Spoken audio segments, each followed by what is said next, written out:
आज मैं आपको जानकारी दूंगा कि मोंगरा जिसे हिंदी में बेली कहते हैं, इसके पौधे में कब कौन सी खाद और फर्टिलाइजर दी जाए। यदि आप इसमें सिर्फ ऑर्गेनिक खाद देते हैं तब भी इसमें फ्लावर खिलेगा। इसका नेचर ही होता है कि सीजन आने पर फ्लावर खिल जाता है, लेकिन सही खाद का इस्तेमाल ना करने से और कम करने से इसमें फ्लावर तो खिलता है लेकिन कम खिलता है और पौधे की ग्रोथ भी कम होती है। तो आज मैं आपको जो बताऊंगा, एक ऑर्गेनिक खाद होगा और एक केमिकल फर्टिलाइजर होगा, और जब आप दोनों का इस्तेमाल करेंगे तो आपको बहुत ही बेहतर रिजल्ट मिलेगा। तो इसके लिए सबसे पहले आपको लेना है कंपोस्ट। किसी भी टाइप की फुल डिकम्पोज कंपोस्ट को ले सकते हैं, किचन वेस्ट कंपोस्ट को भी ले सकते हैं, वर्मी कंपोस्ट को भी ले सकते हैं, काउ डंग कंपोस्ट को भी ले सकते हैं और 1 से 1.5 महीने पुरानी गॉट मैन्योर को भी ले सकते हैं।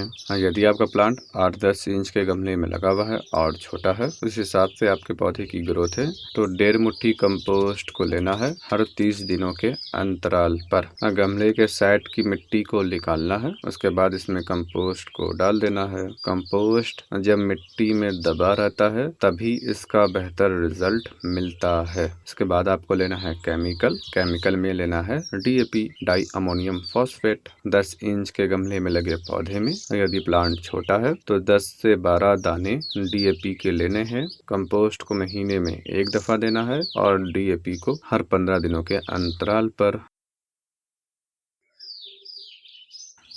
यदि प्लांट इस टाइप का है और 10 से 11 इंच के गमले में लगा हुआ है तो 2 से 2.5 मुट्ठी कंपोस्ट को लेना है महीने में 1 दफा।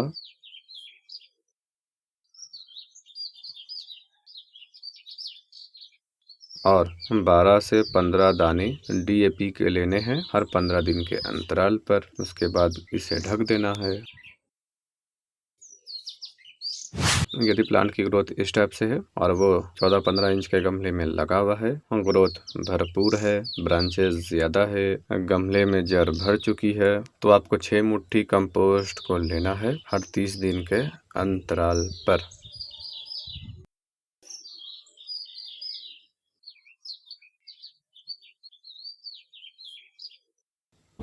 और इसके साथ ही साथ 2.5 ग्राम DAP को भी लेना है हर 15 दिन के अंतराल पर। कुल मिलाकर खाद और फर्टिलाइजर की मात्रा पौधे की ग्रोथ पर निर्भर करती है। जिस हिसाब से पौधे की ग्रोथ हो उस हिसाब से आप ऑर्गेनिक खाद दीजिए या फिर केमिकल फर्टिलाइजर दीजिए।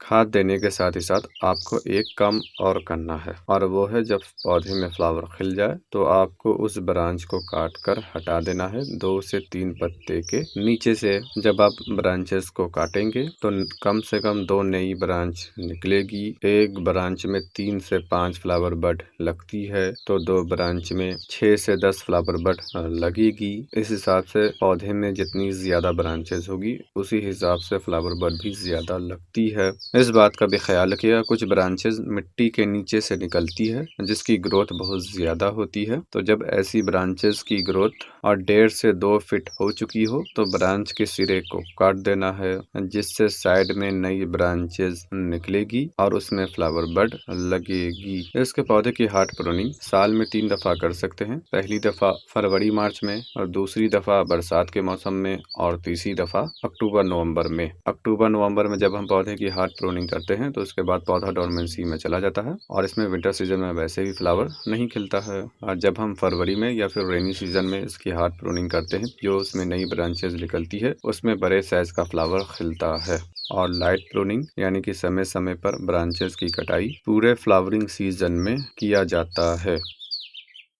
यदि आपने मेरे चैनल को सब्सक्राइब नहीं किया है तो सब्सक्राइब करके बेल आइकन को दबा दीजिए ताकि हर एक वीडियो की नोटिफिकेशन आपको पहले मिलती रहे। उम्मीद है आपको ये जानकारी पसंद आई होगी।